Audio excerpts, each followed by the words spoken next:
Il y a deux notions fondamentales dans la Torah. Sourmera va setov.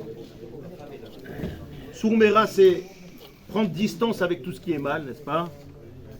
Va setov, c'est faire le bien, n'est-ce pas? Il y a toujours ce débat, il y a un débat éternel. Comment est-ce qu'il faut procéder? Par quoi il faut commencer? Il y a l'école qui consiste à penser. D'abord tu nettoies la maison, d'accord? T'enlèves toutes les saletés. On dit la maison c'est ta personne, tu nettoies tout ce qu'il y a. Et quand elle est propre, tu feras rentrer des meubles qui sont des beaux meubles, etc. C'est logique. D'abord tu chasses le mal. Et lorsque le mal il est parti, tu feras rentrer le bien. Encore une fois, la chassidoute, elle a complètement bouleversé les choses. Qu'est-ce qu'a dit la chassidoute? Elle dit sourmera va à setov. Comment est-ce qu'on opère le sourmera? Comment est-ce que tu prends distance avec le mal? Va à setov, en faisant du bien. Un jour, le rabbi a amené une parabole magnifique pour illustrer cette idée. Il n'y a pas plus juste que cette image-là. C'est quoi l'image? Le rabbi a dit lorsqu'une personne il a une bouteille de champagne, parce qu'il a dit de champagne, peu importe, une bouteille de vin, il y a un petit morceau de papier qui est rentré dans la bouteille. Donc ce que tu veux, c'est te débarrasser de ce papier-là, d'accord? La manière dure, tu vas cibler le morceau de papier, tu vas te concentrer dessus, tu vas essayer de l'extraire. Essayer de faire sortir un papier d'une bouteille. Tu vas tout casser, tu vas... Bon. Et une autre école, c'est quoi? Tu bois. Tu bois, et encore mieux. Tu rajoutes du vin, le papier il monte à la surface et ils sont... C'est pertinent, il n'y a pas plus pertinent que ça. Le rabbi explique parce qu'en vérité, qu'est-ce que le rocher? Le rocher, c'est Eder Haor. Le mal, c'est d'abord l'absence de bien. D'abord ça, le mal. Donc en vérité, combattre le mal, non, ça n'existe pas. Combattre le mal, c'est faire le bien. Et on se rend compte, aujourd'hui, tout le monde a adopté cette vision-là. Avant, les gens disent, quoi, tu mets les tefilines à quelqu'un? Mais qu'est-ce qu'il a fait hier? Qu'est-ce qu'il va faire demain? Il est d'accord? Et au contraire, on s'est rendu compte, mitzvah goret mitzvah, que mitzvah on en rajoute une autre. Et ça ne veut pas dire qu'il ne faut pas se débarrasser de nos défauts. La question, vous avez bien compris, il faut. La question, elle est comment s'y prendre. Alors qu'est-ce qu'a dit la chassidoute? Sourmera va setov, rajoute du bien, le mal s'en ira tout seul. Ça c'est le message que le rabbi ramenait chaque année à Hanouka. On connaît tous, on a grandi là-dessus. Que l'obscurité, on ne chasse pas avec des bâtons. Ça n'a pas de sens. D'accord? Comment tu chasses l'obscurité? En apportant de la lumière. Et ça, il faut l'emmener dans nos vies. Des fois, on a un défaut, on n'arrive pas... C'est vrai, on a du mal à le combattre, on a du mal à... La raison, tu sais quoi? Il y a une personne qui habitait près de chez moi. Et chaque fois, je lui parlais de Shabbat, il me dit non, mais... Moi, Shabbat, j'arrive pas à me retenir de prendre mon scooter. Voilà, donc j'arrive. Shabbat, je lui dis, tu me dis ce que t'arrives pas, mais qu'est-ce que t'arrives à faire kidouche? Ça c'est beau. Il fait kidouche, ouais. Je lui dis motzi, oui. Birkat Amazon, oui. Bon, je commence à lui donner. C'est une série de choses qui est à sa portée. En fin de compte, il a arrêté de prendre le scooter aussi. Mais c'est vraiment ça. Ça n'importe quel chien, encore une fois, il peut le dire. À combien la vision de la chassidoute était une vision juste. Ça ne nous a pas fait perdre de temps. Parce que toutes ces notions-là, tout le monde nous les emprunte aujourd'hui. Tout le monde fait le travail de Chabad. Ce qui était à l'époque... aujourd'hui, tout le monde adopte la même façon de faire. On donne l'occasion à des gens de faire des mitzvot et on insiste sur le positif. Parce que la vérité, elle est comme ça. La vérité, elle est que Sourmera, au travers du bas, c'est homme. Et encore une fois, ça, c'est des choses que la chassidoute nous a éclairées et qui changent complètement l'approche qu'on a aux choses. Bien sûr, c'est plus important, c'est la notion d'un rabbi. Si on pose la question, qu'est-ce que c'est qu'un rabbi? Un dayan, on sait le mesurer. D'accord? Un dayan, un rav, on sait le mesurer. Un rav, c'est une personne qui a appris certaines halachot, il est rav. Un dayan, c'est quelqu'un qui a appris des halachot qui sont liés au Choshen Mishpat. On est capable de mesurer. Même un mekoubal, on est capable de mesurer un mekoubal. Ouais, c'est quelqu'un qui a des notions de Kabbalah et qui... C'est quoi un rabbi? Alors, al-Regal Echad, bien entendu, hein, c'est une grande question, mais des gens comme nous, pour comprendre, il y a des gens qui sont... J'ai entendu, c'est pas marqué dans le Sifra Chassidout, mais... Vous savez, dans la Parashat Shmot, on voit que lorsque Moshe il est né, on connaît toute cette histoire, sa maman l'a mis dans un Sa maman, elle l'a mis dans un panier, en osier, un berceau. La Torah nous raconte qu'au même moment, la fille de Paro, elle est venue, l'Ichot Alayor, Rashi explique qu'elle est venue se convertir, etc. Et elle a vu le berceau, et le passouk nous dit Vénénar Boché, elle a vu que c'est un jeune homme qui pleure. Bon, bien sûr, la question elle se pose. Un jeune homme, c'est pas un jeune homme, c'est un bébé. Pourquoi on l'appelle jeune homme? Rashi nous dit Kolo Keshelnar, il a vu la voix d'un jeune homme. C'est quoi ça? Ça fait peur. Vous avez peur. Non, mais c'est quoi? Non, mais quel intérêt? Akadosh Baruch Hu, il fait pas un estin, alors c'est pas tant, mais en quoi ça fait avancer les choses? C'est quoi là? J'ai entendu dire comme ça. C'est quoi la différence entre le pleur d'un bébé et le pleur d'un adulte? Un bébé, il n'est pas capable de pleurer pour autre chose que pour lui-même. C'est ça. Un bébé, il pleure parce qu'il a froid, il a faim, il est mouillé, etc., etc. Un adulte, il est déjà capable de pleurer pour quelque chose d'autre que lui-même. Qu'est-ce qu'elle a entendu de l'ampleur de Moshe? Elle a vu qu'il ne pleurait pas pour lui. C'est pas un bébé qui pleure. Il pleure pour son peuple. Il pleure pour l'autre. Ça, si on veut faire comprendre à des gens qui sont loin des fois des notions rabbi, c'est quoi un rabbi? C'est d'abord ça. Un rabbi, c'est une personne, toute sa vie, c'est l'autre. C'est ça qu'on mesure. Toute sa vie. Pas 99% de son être. 100% c'est pour les autres. Comme la rabbinite, elle a tellement bien dit encore une fois. Lorsqu'on lui a posé la question, est-ce que les Sfarim, tout le monde connaît cette histoire, on a posé la question à la rabbinite, est-ce que les Sfarim appartiennent au rabbi ou au chassidim? Elle a dit les Sfarim et le rabbi appartiennent au chassidim. Toute sa vie, c'est... Alors un jour, je parlais avec quelqu'un qui n'est pas Chabad, un rave et tout. Il m'a dit d'accord, mais il ne faut pas forcément être un rabbi pour... Je lui ai dit, je vais te raconter une histoire du rabbi, et tu vas me dire si une autre personne que le rabbi aurait pu raisonner comme le rabbi a raisonné. Alors cette histoire, je l'ai lue, elle a été écrite par un certain Moshe Grilak. C'est pas un Chabad, c'est un Itaï à Bnei Brak. Pas du tout Chabad. C'était Gimel Tammuz un jour, il a écrit, il a un éditorial, il a raconté cette histoire, Bedidi Avaouda, il dit écoutez, moi je suis pas un Chassid Chabad, mais je vais partager avec vous une histoire que j'ai vécue avec le rabbi. C'est quoi l'histoire? Elle est extraordinaire cette histoire. Elle va vous montrer à combien un rabbi c'est autre chose. L'histoire elle est comme ça. Ce rave-là, dans les années 50-60, il est parti au Brésil pour être Sgan Menael, sous-directeur, directeur adjoint d'une école juive. Le directeur c'est un Chabad, et lui il était le Sgan, Vice-président. le vice-président de l'école. Il y avait une dizaine d'écoles juives à l'époque, à Sao Paulo. Il y avait une crise économique terrible. Les écoles, il y avait beaucoup de mal. Alors, tous les directeurs des différentes écoles se sont réunis. Ils se sont dit, ça serait bien qu'au lieu d'avoir 10 écoles séparées, de faire une seule grande chaîne, comme au Tzaratora. Pour quel intérêt? En termes de coût, tu divises un peu le coût, tu vois. Quand tu as une seule secrétaire, au lieu d'avoir 10, d'accord, les cuisines, c'est évident que tu fais des économies lorsque... Ils étaient tous d'accord, tous les directeurs étaient d'accord que ça peut être que bien. Et... Il y avait donc ce directeur Chabad et son adjoint qui n'était pas Chabad. Le directeur Chabad, il a dit écoutez, vous avez raison, hein, c'est logique, c'est ce qu'il faut faire a priori, mais moi je te demande au rabbi. Mais qu'est-ce qu'il y a demandé au rabbi là? Pas demandé au rabbi. Il n'y a même pas matière à se poser des questions. Il dit vous avez raison, mais Racine, il demande au rabbi.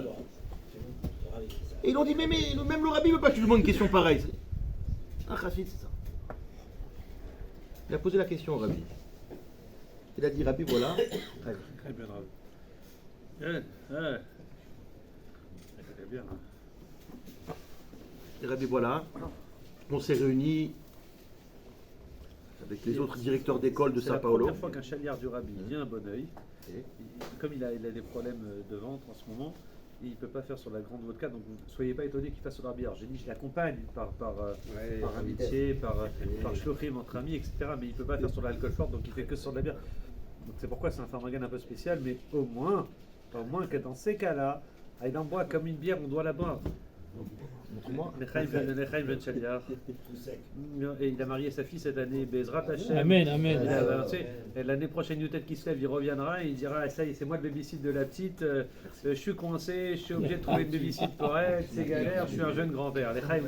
Amen. Oui aussi. Amen. Tu bois pour les deux. Non, tu vois comme un frère d'armes. Je peux pas laisser comme ça. Il a dit bois pour lui. Hein?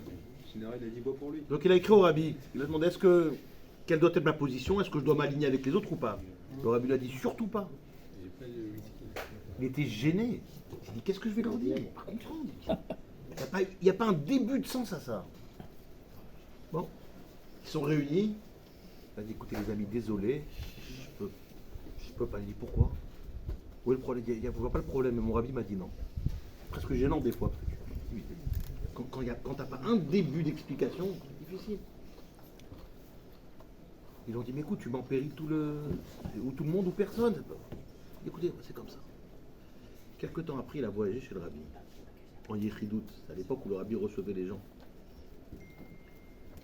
Et il a dit au rabbi, je peux me permettre, c'est pas pour moi, j'ai pas besoin de comprendre, Racine ne cherche pas à comprendre, mais par rapport aux gens. Je vous ai posé une question, vous m'avez dit non, mais pas pour moi, j'ai pas besoin, moi c'est...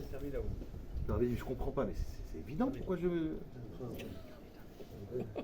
vous pose la question. Essayez-vous maintenant de réfléchir et dites-vous, qu'est-ce qui a pu motiver le rabbi à dire ça? Et vous allez voir, quand on va vous raconter, vous allez comprendre que le rabbi pensait comme ça parce qu'il est rabbi, c'est tout, on n'est pas des rabbis. Parce qu'a priori, creusez votre tête, moi j'ai essayé de me creuser la tête. Et le rabbi lui a dit, mais c'est évident, je ne comprends pas que tu poses la question. Il dit, non rabbi, désolé, mais je ne comprends pas, dites-moi pourquoi.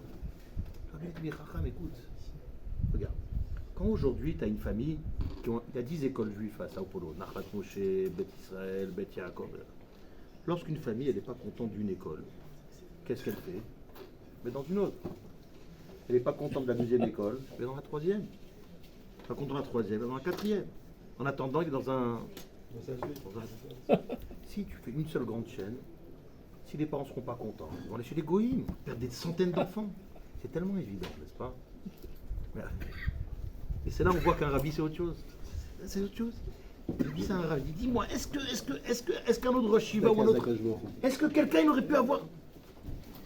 Mais dès le départ... Oui, mais en effet, on n'est pas des rabbis. Mais... Il y a même une blague sur le jeu qui tombe dans une île, il a fait deux caves. On a dit pourquoi? Une où je vais, une où je vais pas. Maison, non, deux synagogues. Deux, mais t'es fou, pourquoi? Une où j'y vais, une où j'y vais pas. Ah, pas une maison. Le rabbi, il s'est pas mis à la place de l'école, mais à la place de l'élève. C'est extraordinaire. Moi, cette histoire, je l'adore. C'est tellement fort. C'est là où on voit que... Vrai, et c'est tellement évident après coup. On dit, mais c'est vrai. Et le rabbi lui dit, mais des dizaines d'enfants n'auraient perdu à cause de ça.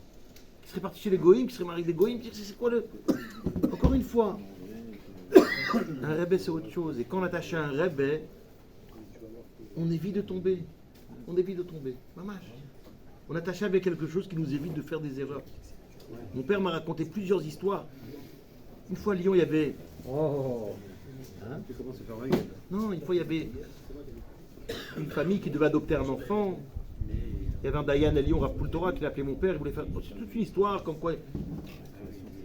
Et le rabbi a dit à mon père, il a annoncé au rabbi comme quoi il y a une famille Chabad qui n'a pas d'enfant, ils veulent...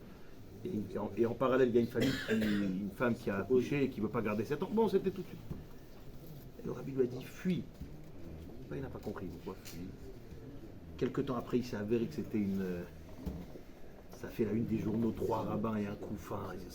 Il y avait une magouille. Les rabbins, c'était pour rien, mais tu vois, comme quoi des fois, il faut avoir ce bitoul, S'écraser.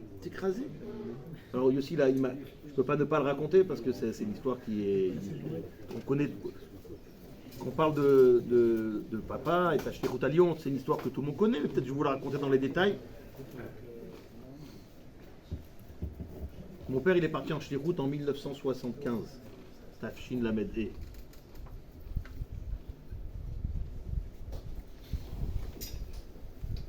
Et juste avant qu'il parte, le rabbi leur a donné plusieurs recommandations. Et presque en partant, le rabbi a dit à papa, sache que le français n'aime pas un panim zoafot, n'aime pas un visage crispé. Bon, il n'a pas compris, c'était un peu hors sujet, c'était pas. Sache que le français n'aime pas un visage crispé. Il a dit à mon père, il a dit tu dois faire un effort dans le lien de Simcha parce que. Ton père il est dans Yichidout chez le rabbi avant d'aller en Shlichut. Ah, je l'ai pas. Et en plein milieu, il lui sort comme ça. À la fin. Le rabbi a dit sache que le français, de façon générale, il n'aime pas le visage crispé. Bon, on entend. Dans une français, c'est le jus français. Non, Le français en général. Le français. Il a dit le français. Le français n'a pas le visage qui se Voilà. Quelque temps après, Et pardon, est-ce que je peux faire une erreur? Parce que je me serais pas permis si j'avais pas écouté l'histoire de Clérishon de ton père. En Israël, en 2004, dans l'Israël, il m'a dit. Et là, le rabbi, comme il ne comprenait pas ton père, il était blanc. Et ton père, il lui a dit, il ne comprenait pas vraiment ce que ça voulait dire la phrase en yiddish. Et il le dit en français, crispé. Le rabbi le dit en français, crispé, le visage crispé. Là, parenthèse fermée. alors, ça a toute son importance. Il y a 15 ans plus tard, on avait un petit local, 3 passages Cazeneuve. Ça devenait trop petit, on avait un GAN là-bas, etc. Et mon père, il cherchait plus grand. Et je ne sais pas ce qu'il lui a pris, il a eu une largesse d'esprit, il est parti voir un préfet ou quelque chose pour savoir s'il n'était pas d'accord de nous céder un local. Ça n'avait pas de sens, parce que depuis quand le public il va céder au privé? Mais je ne sais pas pourquoi on va raconter tout le... Bon, il a atterri chez une personne très qui avait beaucoup de pouvoir, un préfet ou quelque chose comme ça. Il a dit voilà, on a une école juive dans un petit local, on aimerait avoir un plus grand local, est-ce que vous pouvez nous aider, etc. etc. Et la personne dit mais oui, qui vous êtes? Je suis rabbin. Il dit non, d'accord, mais des rabbins à plein. Vous, c'est quoi votre truc? C'est quoi le. Mon père, écoutez, on est des chassidim. Voilà. C'est quoi un chassid? Mon père lui dit on est des gens joyeux. Je sais pas pourquoi. Expliquer à un goy ce que c'est qu'un chassid. On peut lui dire Tania, on est des gens joyeux. Bon, il a noté. Ensuite, le type, il dit à papa, c'était à l'époque, il était question du Golan. D'accord? Parce que Israël occupait le Golan, est-ce qu'il faut rendre le Golan ou pas? Il a dit à mon père, dites-moi, qu'est-ce que vous en... Hein? Donnez, tu as raison, bien sûr. Qu'est-ce que vous pensez de cette question? Est-ce qu'il faut céder ou pas? Alors, c'est très gênant, parce que si tu dis que t'es con, tu passes pour un va-t-en-guerre, bon, t'es pas pacifique. C'est vrai que c'est délicat quand t'es... Et mon père, il s'est dit, non, moi je suis un chassid du rabbi, je dois dire ce que le rabbi pense. Mon père lui a dit, écoutez, moi j'ai pas d'avis personnel, mon maître il est contre. C'est tout. Bon. Quelque temps après, le type il appelle, papa, il dit écoutez, monsieur Gourevitch, je crois que j'ai trouvé un local pour vous. Il a emmené papa dans un endroit, c'était 50 fois plus grand que ce qu'on avait besoin. C'était démesuré. On avait peut-être 30 élèves, c'était un binyan qui pouvait contenir 500, 600, etc. Il a dit à mon père, ça vous va? Mon père ne sait même pas quoi dire. Bon. Quand les choses se sont calmées, il a dit vous savez pourquoi j'ai accepté de vous donner, céder ce binyan? Il dit non, dites-moi. Pour 2 raisons. Première raison, moi je connais beaucoup de juifs qui ont toujours le visage crispé. Et lorsque je suis tombé sur un rabbin qui m'a dit nous on est des gens joyeux, ça me plaît. Et deuxièmement, il a sorti un plan. Il a dit moi je suis beaucoup la politique israélienne, etc. Ça m'a beaucoup plu et on est d'accord là-dessus qu'il ne faut surtout pas qu'Israël cède sur le Golan. Il a sorti un plan, etc. Et on voit Atkama quand on va à Betoul et on met pas son séchel. Hein, c'est pas évident parce que l'être humain il a bien mettre son séchel. Hein, on est capable de mettre son séchel de côté, même si des fois on ne comprend pas. Et c'est pas évident. Mais avoir une pshuta dans le Nasiador. Tout le monde connaît l'histoire de. Alors tu as parlé de mon père, je parlais de ma grand-mère. Mes grands-parents ont quitté la Russie en 48. On a parlé avec M. Davidovich tout à l'heure. Il commence à vraiment. Qu'est-ce qui s'est. Le futur jeune militaire.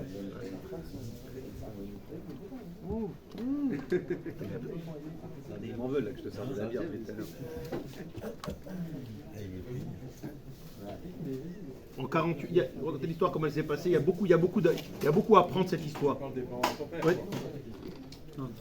Alors, vous savez que à l'époque, c'était le rideau de fer. On ne pouvait pas sortir de Russie, hein, d'accord? Personne sortait de Russie. Aujourd'hui aussi. Exceptionnellement après la guerre, les autorités russes, ils ont permis aux ressortissants polonais de rentrer chez eux.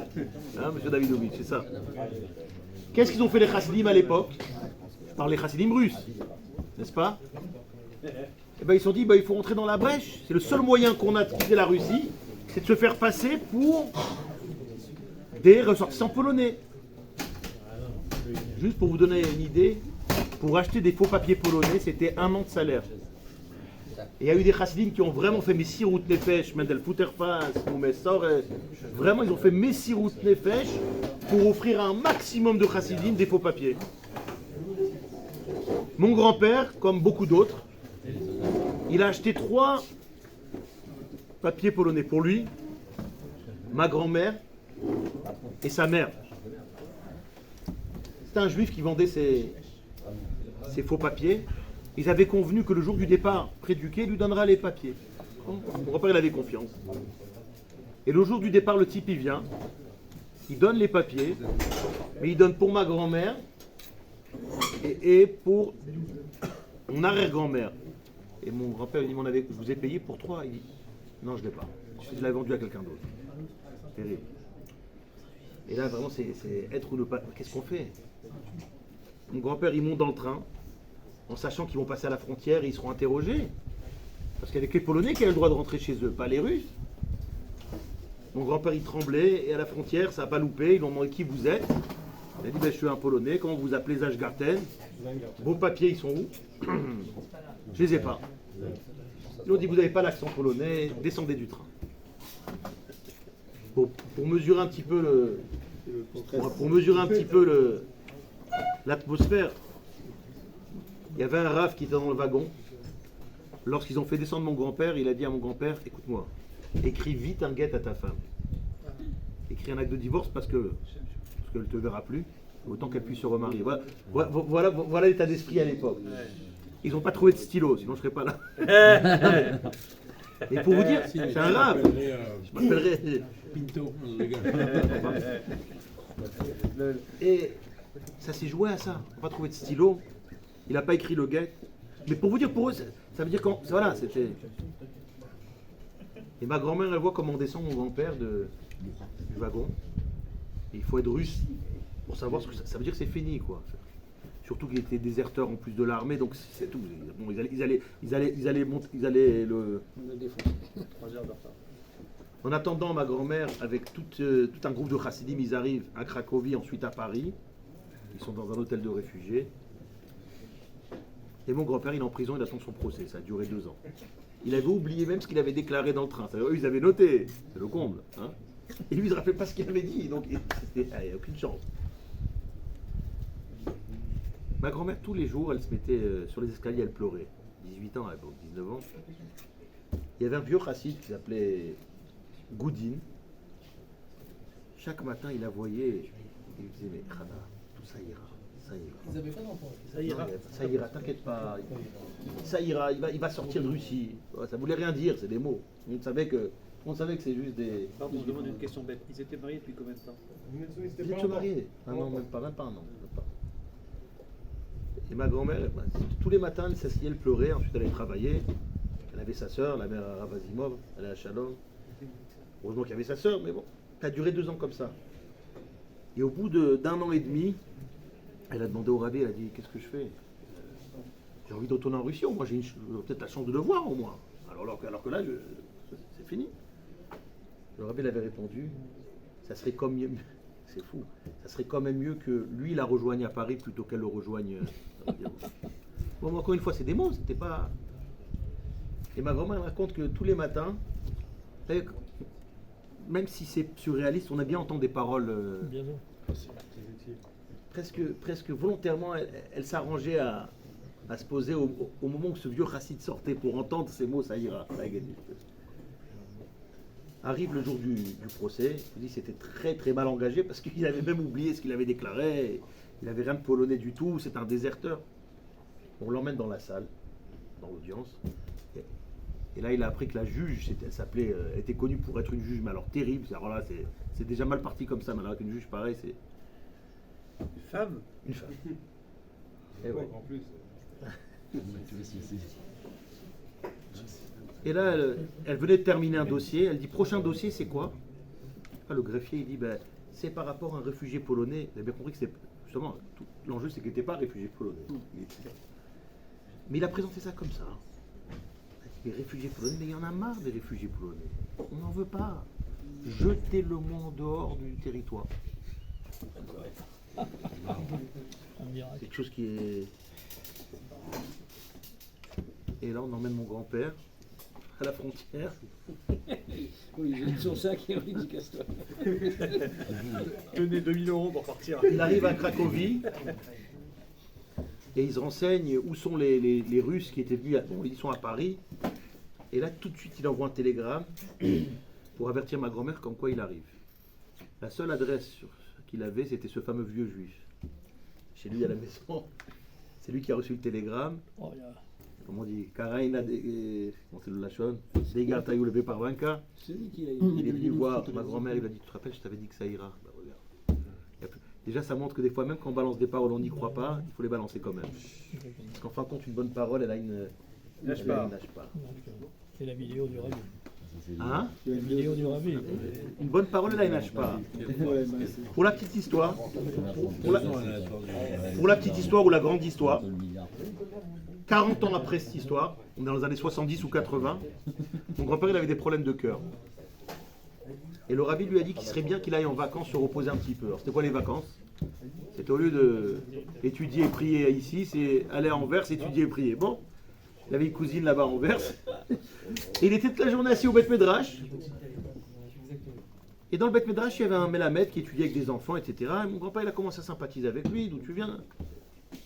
Et le type, il lui dit, vous êtes russe? Il dit oui. Il dit, ah, ça tombe bien. Il dit, moi, je suis polonais. Pendant la guerre, je me suis réfugié en Russie comme beaucoup. Et après la guerre, je suis retourné chez moi en Pologne, dans mon wagon. Il y a un jeune couple russe qu'on a séparé dans le wagon. Il n'y a pas un jour qui passe où je me demande pas qu'est-ce qu'ils sont devenus ces gens. Ça me hante, il dit. J'ai un frère qui habite New York, je lui dis, mais voilà, toi qui es proche des Lubavitch là-bas, est-ce que tu as des éléments sur cette... C'était une scène tellement déchirante qu'elle me hante jusqu'à maintenant. Est-ce que vous aurez un élément par rapport... Et mon grand-père dit, il va très très bien ce monsieur. Il dit, d'où vous êtes si sûr? Il dit, c'est moi. Pour la petite histoire, mon grand-père, il a raconté ça au rabbi derrière. Cette petite anecdote.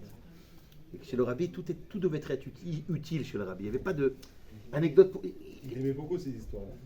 Oui, non, mais chez le rabbi, tout était tachles. Il a réutilisé.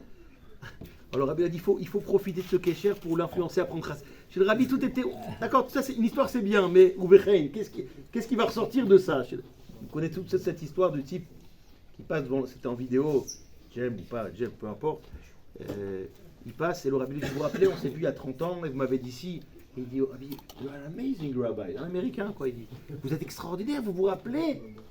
Vous vous rappelez encore ce que vous m'avez dit il y a 40 ans? Le rabbi dit d'accord, mais qu'est-ce que le Ham Israël va gagner du fait que je suis amazing ou pas? Chez le rabbi, eh bien, tachles. Après, quoi? D'accord? Le rabbi a dit à mon grand-père, il faut utiliser ce kécher pour...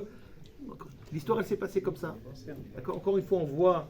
Déjà, la leçon, c'est que une parole, c'est pas ça. Vous verrez? Une parole, c'est... Ça se matérialise. Le Chaim, livre. Chaim. Ah, les Chaim, Le monde, il n'a pas tellement changé. Hein. C'est-à-dire, Avant, il partait en vacances. Il étudiait à la maison, il priait à la maison, il partait en vacances, il étudiait, il priait. Maintenant, les gosses, c'est quoi? À la maison, ils sont avec leur smartphone. Ils partent en vacances, ils sont avec leur smartphone.